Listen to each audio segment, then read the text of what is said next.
بسم الله الرحمن الرحيم.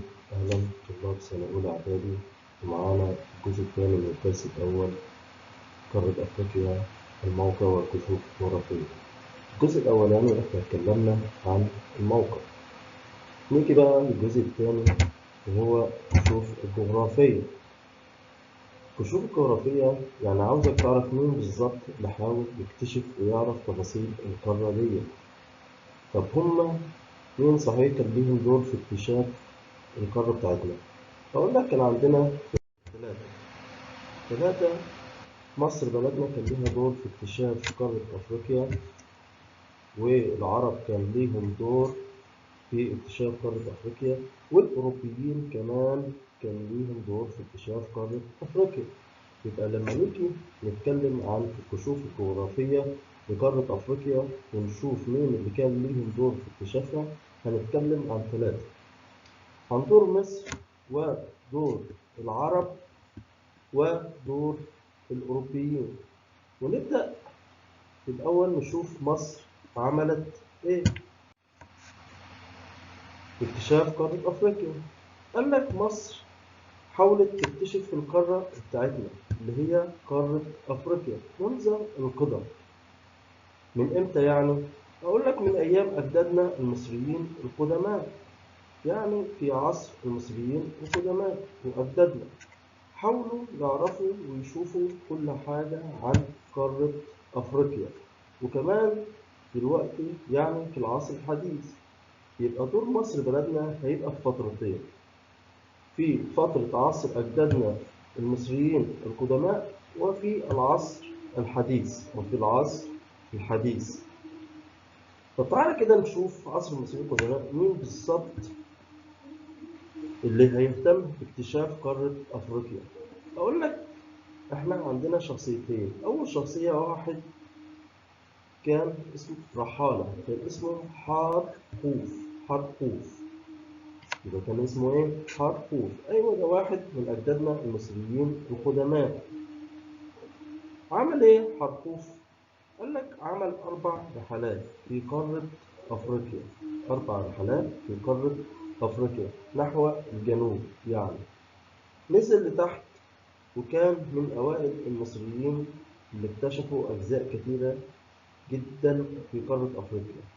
يبقى في عصر أجدادنا القدماء المصريين عندنا شخصيتين. أول شخصية اهتمت باكتشاف قارة أفريقيا اللي هو الرحالة حرقوف. طب الرحالة ده عمل كم رحلة في قارة أفريقيا؟ قلنا 4. قلنا كام؟ 4. طيب مين الشخصية الثانية في عصر أجدادنا المصريين القدماء؟ قال لك كان واحد اسمه الملك نخاو الثاني. الملك نخاو إيه؟ الثاني. طب عمل إيه الملك نخاو الثاني دوت؟ قال لك ده ملك من ملوك المصريين القدماء. الملك ده عمل إيه؟ قال لك أرسل بعثة للدوران حول قارة أفريقيا. بدأت من البحر الأحمر، وفضلوا ماشيين جنب الشاطئ كده، ولف حوالين قارة أفريقيا حد وصلوا لإيه؟ قال لك فعلا ده حصل. طلعت البعثة من البحر الأحمر وفضلت تلف حوالين قارة أفريقيا لحد ما رجعت من فين؟ لحد ما رجعت من جبل طارق. لحد ما رجعت من فين؟ من جبل طارق. طب الرحلة دي استمرت قد إيه؟ قال لك قعدت 3 سنين. 3 سنوات. 3 سنوات. تمام؟ عشان تقدر تلف حوالين أفريقيا. يبقى ثاني شخصية عندنا في عصر المصريين القدماء الملك نخاو الثاني. الملك نخاو الثاني اللي أرسل بعثة دوران حول قارة أفريقيا. بدأت منين ورجعت منين؟ أقول له بدأت من البحر الأحمر، وبعدين رجعت من مضيق جبل طارق. من مضيق جبل إيه؟ طارق. طيب، والرحلة ديت قلنا قعدت 3 سنوات. رحلة قعدت كام؟ 3 سنوات. طب اهتموا جدا باكتشاف قارة أفريقيا. طب تعرف تقول لي الأماكن اللي وصل لها أجدادنا المصريين القدماء؟ أقول لك أيوه طبعا. أجدادنا وصلوا لمناطق كثيرة في قارة أفريقيا. وصلوا للسودان، ووصلوا للقرن الأفريقي، ووصلوا لغرب أفريقيا ووصلوا لمنابع النيل الاستوائية، وكمان وصلوا للسواحل الأفريقية، السواحل الأفريقية. تمام. يبقى كده احنا زي ما احنا قلنا إن أجدادنا في عهد الملك نخاوي الثاني لفوا حوالين قارة أفريقيا. أيوة، يعني كده اكتشفوا ووصلوا للسواحل الأفريقية. يبقى أنا عندي 5 أماكن أفريقية أجدادنا وصلوا لها: السودان، والقرن الأفريقي، وغرب أفريقيا، ومنابع النيل الاستوائية، والسواحل الأفريقية. ده اللي حصل في عصر أجدادنا المصريين القدماء. تمام؟ طيب، نيجي بقى في العصر الحديث. إيه اللي حصل في العصر الحديث؟ قال لك كان عندنا شخصيتين برضه في العصر الحديث. أول شخصية معانا كان مين؟ كان محمد علي باشا. ده حكم مصر تقريبا من حوالي 200 سنة. وده محمد علي باشا أرسل الرحلات لاكتشاف منابع النيل، اكتشاف منابع النيل، وكان مهتم جدا بإنه يعرف النيل ده بيطلع منين بالظبط، المنبع بتاعه فين. فلما بعت الرحلات دي قدروا يكتشفوا النيل الأبيض. النيل الأبيض ده نهر بيصب ميته، والمية بتاعته بتجيلنا لحد ما توصل عندنا في نهر النيل بتاعنا. يعني النيل الأبيض ده جزء من نهر النيل. أيوة، يبقى أدى إلى اكتشاف النيل الأبيض. وقدرت الرحلة دي يرسموا خريطة للنيل. يرسموا خريطة بإيه؟ للنيل لحد جنوب السودان. يبقى لما نيجي نقول ما النتائج المترتبة على إرسال محمد علي باشا رحلات لاكتشاف منابع النيل، أقول له أدى إلى اكتشاف النيل الأبيض ورسم خريطة للنيل حتى جنوب السودان، حتى جنوب السودان. ده أول شخصية في العصر الحديث تهتم باكتشاف قارة أفريقيا. بإيه بالظبط في أفريقيا؟ أقول له اهتم بمنابع النيل، لأن نهر النيل دوت طبعا مهم جدا لمصر، فكان عاوز يعرف منابع النيل فين بالظبط. طب مين الشخصية اللي بعده؟ أقول له الخديوي إسماعيل. الخديوي إسماعيل دوت اللي هو حفيد محمد علي. طيب، مسك حكم مصر بعد فترة من محمد علي، ولما مسك حكم مصر هو كمان اهتم باكتشاف منابع النيل، اهتم باكتشاف منابع النيل، ووصل بحكمه إلى دائرة الاستواء، إلى جنوب دائرة الاستواء. قدر الجيش المصري يوصل ويسيطر على حتة كبيرة جدا في أفريقيا لحد جنوب دائرة الاستواء. يعني وصل بحكمه إلى جنوب دائرة الاستواء. يبقى في العصر الحديث أنا عندي شخصيتين. أول شخصية محمد علي باشا. محمد علي باشا، وده بعت رحلات لاكتشاف منابع النيل، وده أدى إلى اكتشاف النيل الأبيض، اكتشاف النيل الأبيض ورسم خريطة للنيل حتى جنوب السودان. يجي بقى حفيده بعد كده، يعني ابنه الخديوي إسماعيل، يمسك هو حكم مصر، واهتم هو كمان باكتشاف منابع النيل، وقدر يوصل بحكمه إلى جنوب دائرة الاستواء. يعني كان مسيطر على جزء كبير جدا في قارة أفريقيا. ده بقى دور مصر بلدنا في اكتشاف قارة أفريقيا، في اكتشاف قارة إيه؟ أفريقيا. أقول له عندنا فترتين في عصر أجدادنا المصريين القدماء، واللي كان فيهم شخصيتين اللي هو الرحالة حرقوف والملك نخاو الثاني.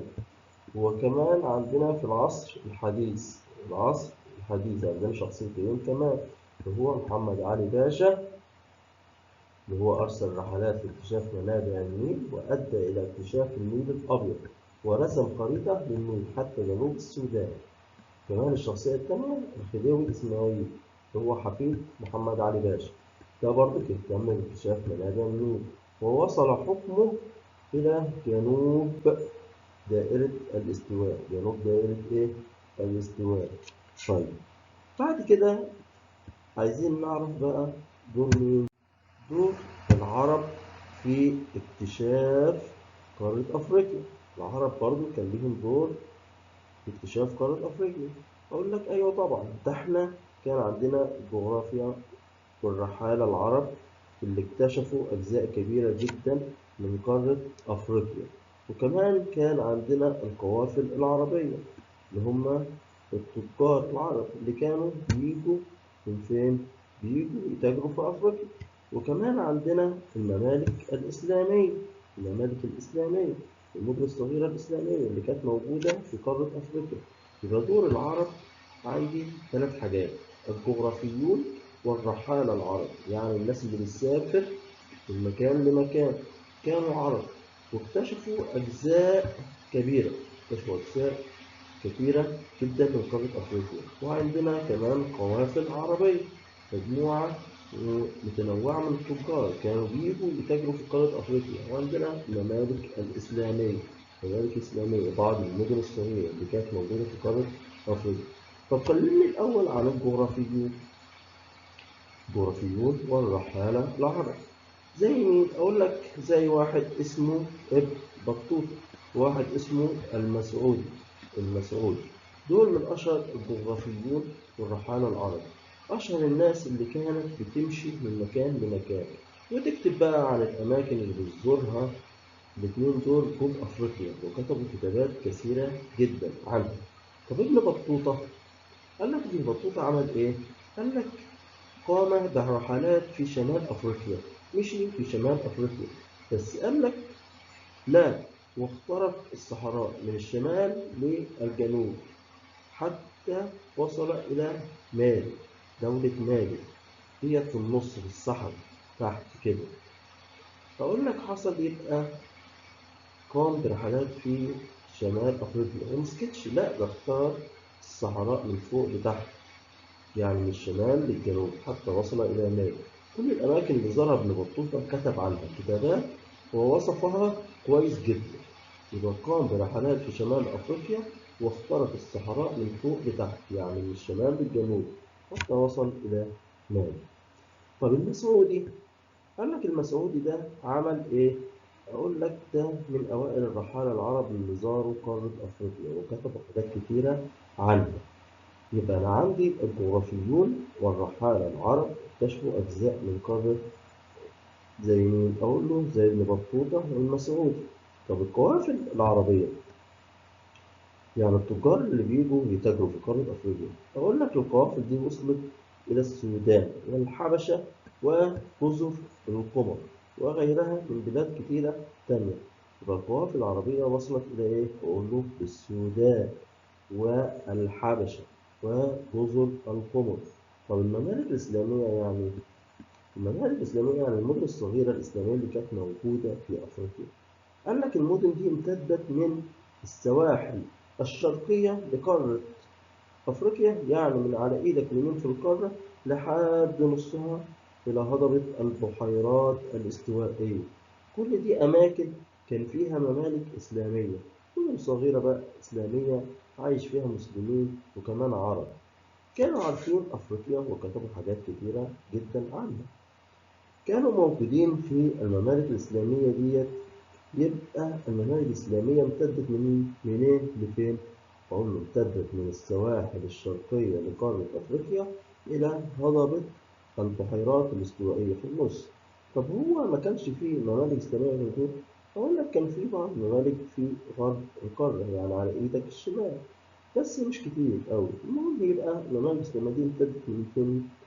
اللي فين؟ من السواحل الشرقية لهضبة البحيرات الاستوائية. وكان عندي بعض الممالك الإسلامية في غرب قارة أفريقيا دي دور العرب في اكتشاف قارة أفريقيا. يبقى لما حد يسألك ويقول لك إيه دور العرب، فأقول له عندي 3 حاجات: الجغرافيون والرحالة العرب زي ابن بطوطة والمسعودي، إن هما كانوا بيتنقلوا من مكان لآخر، تمام، وكتبوا كتابات كثيرة عن قارة أفريقيا، تمام. وكمان عندنا القوافل العربية. القوافل العربية ديت التجار بتوعها بيقدروا يوصلوا للسودان والحبشة وجزر القمر وغيرها، وقدروا يحكوا ويوصفوا حاجات كتيرة جدا عن قارة أفريقيا. وكمان الممالك الإسلامية، يعني بعض المدن الإسلامية اللي امتدت من السواحل الشرقية للقارة لحد هضبة البحيرات الاستوائية، وكان برضو عنده ممالك إسلامية موجودة في غرب أفريقيا، في غرب أفريقيا. ده دور العرب، ده دور إيه؟ العرب. وخلي بالك هنا ممكن يجيلك أسئلة كتير جدا.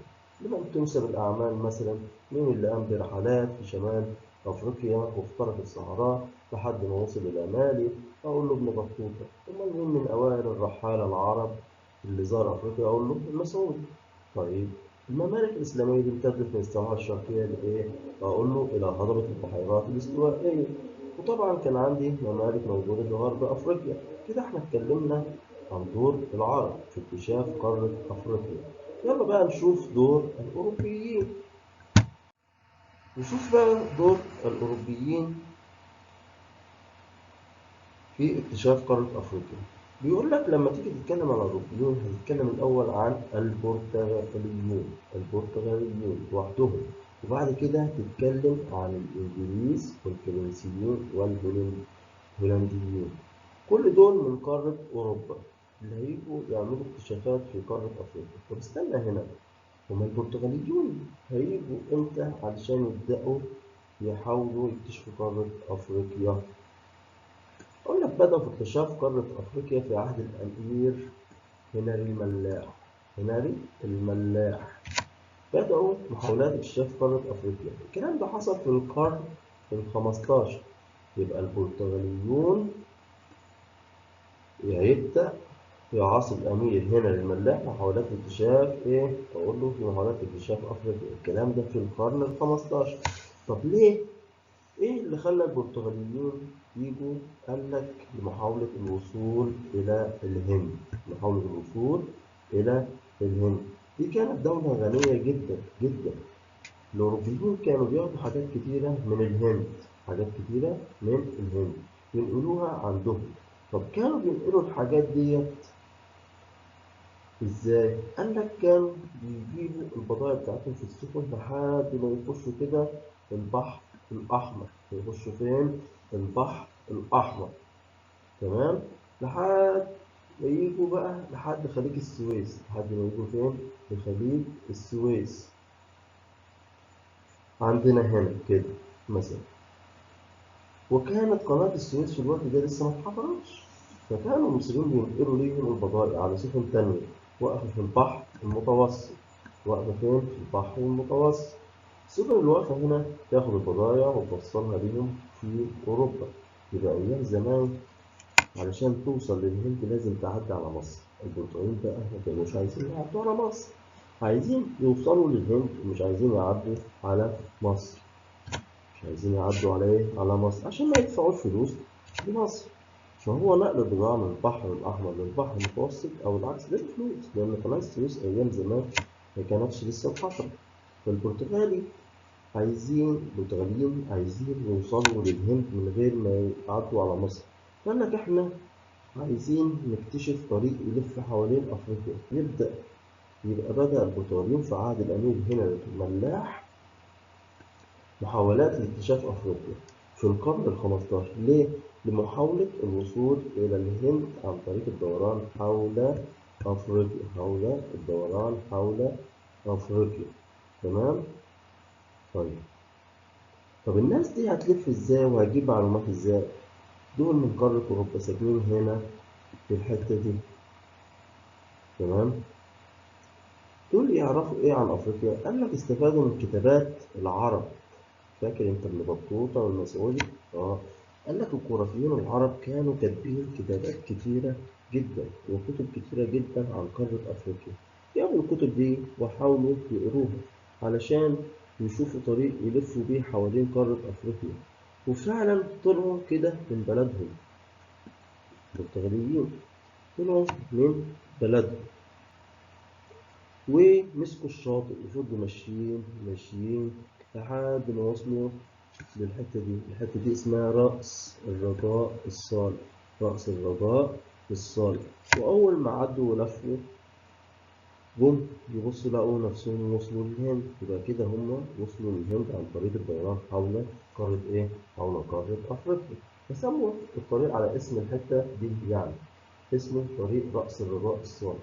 الكلام ده كان في نهاية القرن ال15. سنة 1498. بعد هنا للملاح بفترة يبقى اكتشف البرتغاليين طريق رأس الرجاء الصالح اللي بيدور حوالين قارة إيه؟ بيدور حوالين قارة أفريقيا. طب بس استنى هنا، أنت جبت لي سيرة الدوران ديت قبل كده في عصر الملك محمود الثاني. أقول لك أيوه، إحنا كنا عارفين الطريق ده قبل البرتغاليين ما يعرفوه، بس طبعا التجارة كانت بتيجي من عندنا. معقول هنروح نقول للناس على الطريق ده؟ طبعا أكيد لأ. فإحنا ما كناش قايلين لحد على الطريق ده أصلا. يبقى أجدادنا المصريين القدماء هم أول ناس يعرفوا الطريق ده، بس ما كانوش قايلين لحد. المهم في نهاية القرن الخمستاشر اكتشف البرتغاليون طريق رأس الرجاء الصالح. طب بس استنى هنا، الطريق ده كبير جدا، انت بتمشي مسافة كبيرة قوي علشان توصل للهند. مسافة كبيرة، تلف حوالين قارة أفريقيا لحد ما توصل للهند. يقول لك ما هما البرتغاليون بقى عملوا إيه؟ عملوا مواني على الطريق، عملوا مواني على الطريق، على طريق قصر الرجاء، أسسوا مواني. وكمان عملوا إيه؟ مراكز تجارية، عملوا مراكز تجارية. تمام؟ في الموانئ ديت بتبيع وتشتري في المراكز التجارية. يبقى البرتغاليين أسسوا على طريق رأس الرجاء الصالح حاجتين: موانئ ومراكز تجارية. ليه؟ لتأمين الملاحة والتجارة. الملاحة يعني حركة السفن، والتجارة يعني البيع والشراء، علشان السفن اللي رايحة واللي جاية تبقى متأمنة. كل شوية تلاقي مينا، وكل شوية تلاقي مراكز تجارية تبيع وتشتري فيها، فالطريق يبقى متأمن لأن ده طريق طويل جدا. يبقى احنا كده عرفنا إن البرتغاليين بدأوا في عهد الأمير هنري الملاح محاولات اكتشاف أفريقيا، وده كان في القرن الخمستاشر. ليه؟ لمحاولة الوصول إلى الهند عن طريق الدوران حول أفريقيا. طب هيستفاد من إيه؟ قال لك جابوا الكتابات بتاعة العرب عن أفريقيا واستفادوا منها ودرسها، وعلشان يعرفوا هيمشوا إزاي. وقال لك فعلا في نهاية القرن الخمستاشر سنة 1498 استطاعوا يكتشفوا طريق رأس الرجاء الصالح. يعني قدروا يوصلوا للهند من غير ما يعدوا على مصر بلدنا. لفوا من حوالين قارة أفريقيا عند الحتة بتاعت رأس الرجاء الصالح دي، فسموا الطريق طريق رأس الرجاء الصالح. وقاموا مؤسسين عليه بقى حاجتين: خلي بالك، الموانئ والمراكز التجارية. ليه؟ الموانئ والمراكز التجارية. طب لو حد سألني وقال لي لماذا أسس البرتغاليون الموانئ والمراكز التجارية على طريق رأس الرجاء الصالح؟ أقول له لتأمين الملاحة والتجارة. ليه لتأمين الملاحة والتجارة؟ عشان يأمن الملاحة والتجارة في السفن، تروح وتيجي وتقف كل شوية في ميناء اللي هم عاملينها عن طريق رأس الرجاء الصالح. طب بالنسبة بقى للإنجليز والفرنسيين والهولنديين، دول برضه من الأوروبيين، يعني من قارة أوروبا. قال لك أيوه، قال لك دول بقى عملوا كشوف جغرافية كبيرة جدا في قارة أفريقيا. يعني توالت الكشوف الجغرافية، توالت الكشوف الجغرافية. قال لك لدرجة إن الأوروبيين دول كان لهم دور بارز جدا في اكتشاف منابع نهر النيل. منابع نهر النيل، برضه منابع نهر النيل. أقول لك أيوه، فكرة إنك تعرف منابع أطول نهر في العالم وتعرف المية بتاعته بتيجي منين بالظبط، دي حاجة مهمة جدا جدا. الأوروبيين كان ليهم دور برضه في اكتشاف منابع نهر النيل. الكلام ده كان في نهاية القرن الثمنتاشر وخلال القرن التسعتاشر كله. يبقى لما أجي أتكلم عن دور الأوروبيين في اكتشاف قارة أفريقيا، أنا عندي اثنين: عندي البرتغاليون اللي هيبدأ في عهد الأمير هنري الملاح محاولات لاكتشاف أفريقيا في القرن الخمستاشر، علشان كانوا عايزين يوصلوا للهند عن طريق الدوران حول أفريقيا. وقدروا في النهاية فعلا سنة 1498 يكتشفوا طريق رأس الرجاء الصالح، وكانوا مؤسسين عليه بقى موانئ ومراكز تجارية. الأوروبيين برضو كان ليهم دور قوي جدا وبارز في اكتشاف منابع نهر النيل، منابع نهر النيل.